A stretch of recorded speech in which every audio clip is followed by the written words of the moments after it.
So given f of x equals 3x over x plus 3 and g of x equals x minus 5, find the following.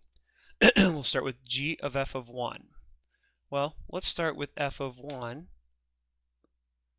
and that would be 3 times 1 over 1 plus 3, or 3/4.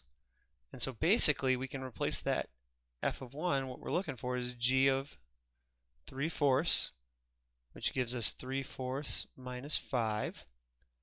If we want to keep this in fractions, you could do it. If you do it in your calculator, you might end up with a decimal, and that's fine. 3/4 minus 20/4 is negative 17 over 4. If you wanted to do a mixed number, negative 4 and 1/4, or if you're doing it as a decimal, negative 4.25. All those are equivalent. Going the opposite way. F of g of 1. So 1's going to go into g first. We plug 1 in here and 1 in here. We'd have 1 minus 5, which is negative 4. So this is basically f of negative 4.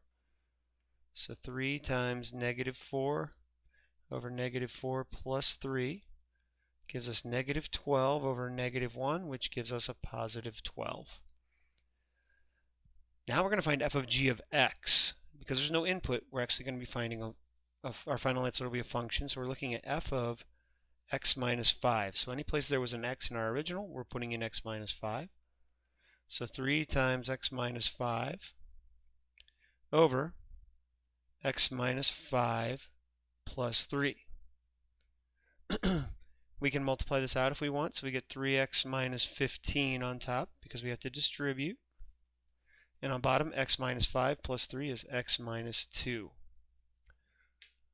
Last question is to find the domain of f of g of x, which is the function we just found.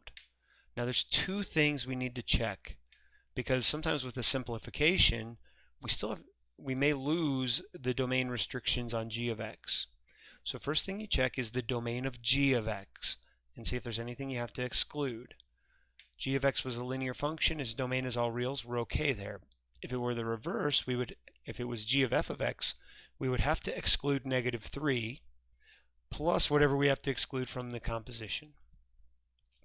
Since we're in the other route, we have g of x equals x minus 5. We don't have to worry about that.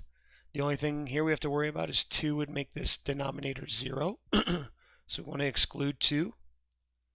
So the domain is negative infinity to 2, and then 2 to infinity.